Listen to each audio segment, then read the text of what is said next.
Namaste, my friends. It is David Ault, and I want to welcome you to the gathering.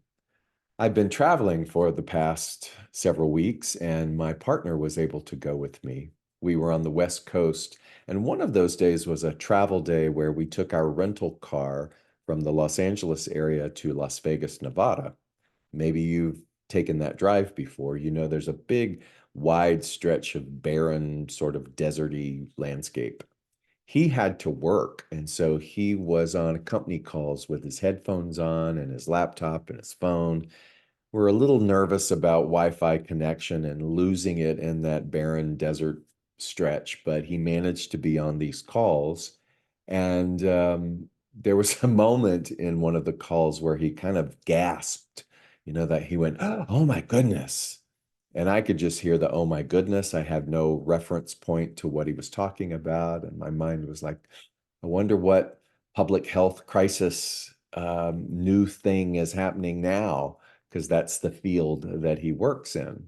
So my imagination is kind of wandering while he's continuing his meeting and I'm driving. I'm looking at this barren wasteland and I just kept going, "Oh my goodness, oh my goodness." And then, as if this beautiful teaching moment just descended on me, I slowed those words down. Oh my goodness. And all of a sudden, there was a space for a comma to go after the word my. Oh my goodness. And I just began to feel this delight in the fact that something that we say often can be looked at from two perspectives. Oh my goodness, goodness. I started to look differently at this barren wasteland and go, oh my goodness. Knowing that even to my eye, it appears barren, maybe I would even label it as useless, realizing how ridiculous that is because intelligence and all kinds of elemental design is happening within that landscape that is beneficial. There is fauna and flora and wildlife and things that are a part of a beautifully designed ecosystem. There's all kinds of things that are benefiting and balancing out this thing that we call nature. And yet, my perception or my ideology of what I think is beauty and what I don't think is beauty is um, only mine. It's not, there's no validity to it, right? And so to look at it and to then begin to play with it, and instead of going, oh my goodness, to go, oh my goodness. And it was so fun. And then it really hit me. It felt so profound to go, that's it. That's the entirety of the game. That is the curriculum, the assignment that you and I have been tasked to kind of peel away, to unveil, is to be able to go from one end of the spectrum that looks at things and goes, oh my goodness, to just keep looking at it, not turning away from it, not medicating or distracting or turning on some other kind of thing to to avoid it, but to keep looking at this thing that we perceive as, oh my goodness, and keep looking at it, piercing through it in order to get to this revelation of, oh my goodness. I just got such a delight out of that. And I I saw not only the simplicity of that, but the power of that as a teaching tool, as a personal application for me. Because oftentimes I will encourage you to examine how often we want to turn away or push away something that feels uncomfortable or looks ugly or feels laced with fear. And we just want to do all things to avoid that. And what would happen if instead of doing those things unconsciously or by rote that we usually do, to deliberately stay with it until there is a transformation? In fact, it reminds me of this little used quote by Ram Dass, where he said once in a lecture, I believe, that take what's on your plate and transform it until it feeds you. I have to say that again. Take what's on your plate. Take what is positioned in your life. Take what your karma is and transform it. Allow it to become your dharma, your life's work. Allow it to be the fuel that motivates the path and the method and the ideology and the spiritual flavor of what it is that fuels you, and use it and transform it until it feeds you. And so I kept hoping and wanting him to get off the phone so I could share that with him. And then I thought, no, I'm going to save it for a talk. And I used a part of that for one of my presentations in Las Vegas. And I was going around going, oh my goodness. So that little simple method, that little simple spiritual practice, I believe encapsulates everything that you and I have been put upon this dualistic earth to do, to look at the dualism and to transform it until we can see the oneness. And there are many ways in order to play with that. And I use the word play deliberately because I think that play is often missing in the way in which we approach this thing called spiritual practice or life. We get so weighted down by the oppressive nature of noise and division. And I understand it. And it doesn't take me long to be in an atmosphere of, oh my goodness, for me to feel that way myself. And I look at that as both a choice and a responsibility.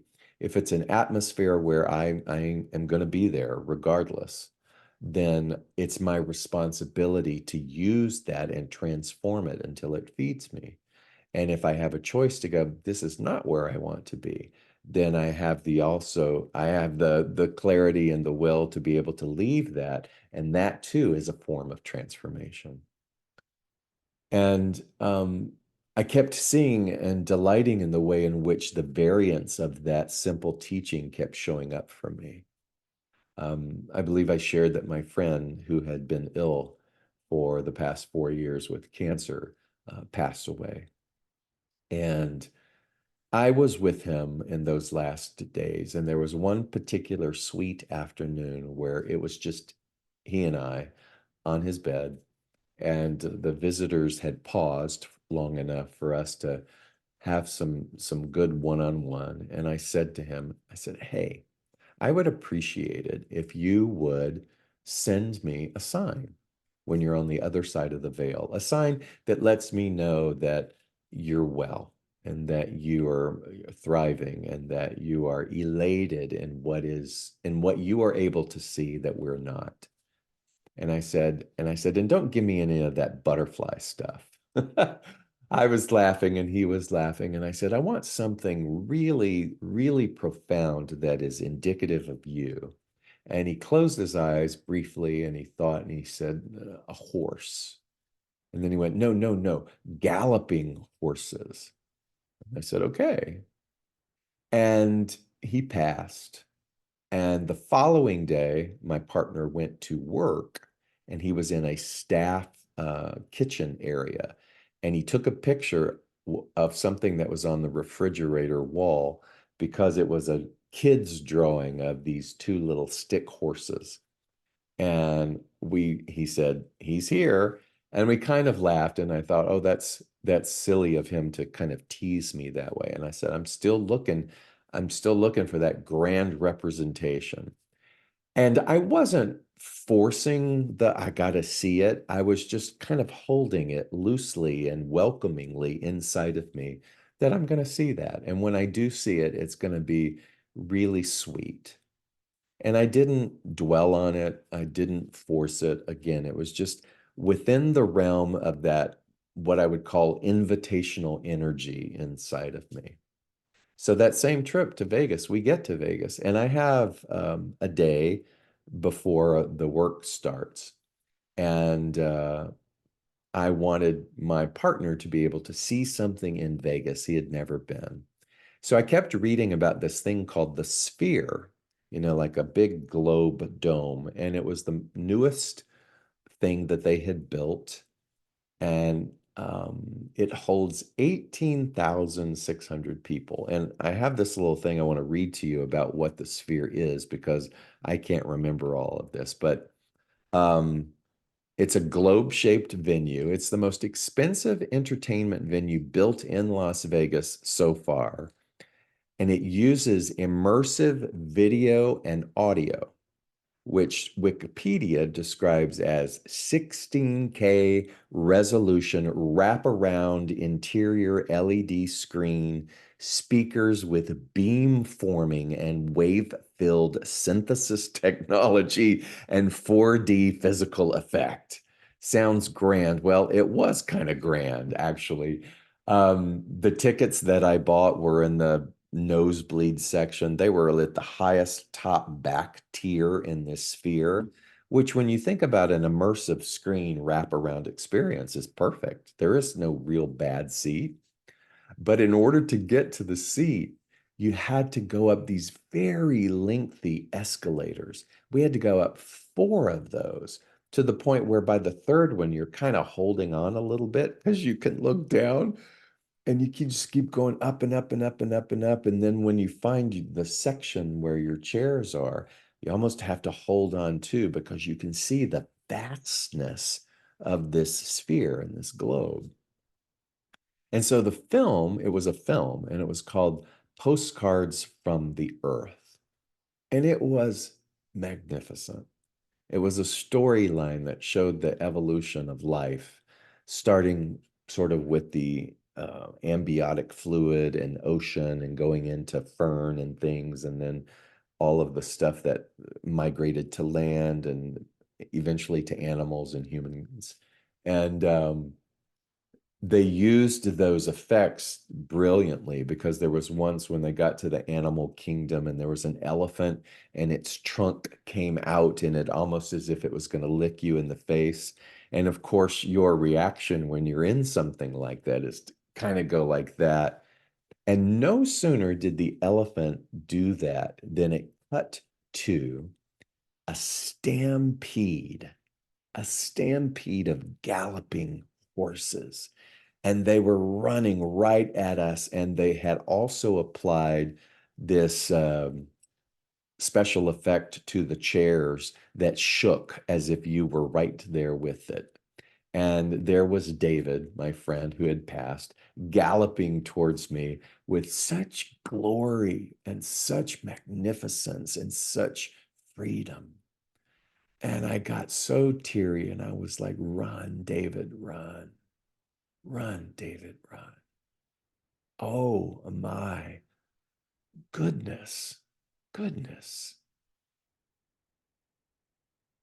And what I want to invite you to experiment with from that experience is exactly the the consideration that you can never be separate from that kind of divine, pure essence. I don't care what the world is doing, the human world, the the um, the decibel of the noise and the fear mongering and the anxiety, which here in the United States, and I know we are not an exception, it happens all over the world, but in my little bubble of the United States with the election coming up, the anxiety and the fear and the need to have it appear to be a certain way. And I thought, what would it be like if I continued to do the advocacy, the spiritual work, the kindness that is something that I can tangibly participate in, but then those things that are beyond my understanding, to just continue to look at what seems to be so failing and go, oh my, not just, oh my goodness, but oh my goodness. Am I willing to do that? Am I willing to not run away? Am I willing to not give my power to human anxiety? Am I willing to stay the course and almost demand that that which is the divine design, that that which is the unfailing love, reveal itself. And it's my responsibility to stay the course and to stay in right relationship with that, and to hold it not out of a place of desperation, but to hold it loosely in a place of knowing, just like I knew that David would show me his presence when it was right. And he did in a way that I could have never imagined before. It was so magnificent. And the same holds true not just for special occasion requests, but for everything that exists, because everything that is true, capital T, true, truth, freedom, cannot be squelched or denied in that particular realm of consciousness that is all pervasive. There are other realms of consciousness and experience, and here where the dualism is so amplified. But my point is that be willing to not take everything at surface value and put a period there. Just like, oh my goodness, take that comma and look at that and put a comma there and go, there's still goodness there. Take the pause and see the goodness. Use your creative mind, your consciousness, and say, all right, what is my sign that goodness is here? What will be your sign? And play with that. Just like David told me, galloping horses, pick something, pick a beautiful sign, and then hold it lightly, but affirmatively inside of you. And day by day, walk around knowing that as you stay true to the conviction and the knowing that it will come, then, my friend, perhaps it will stampede its way towards you. And I know that it will make its way known to you. If nothing else, just walk around practicing going, oh my goodness.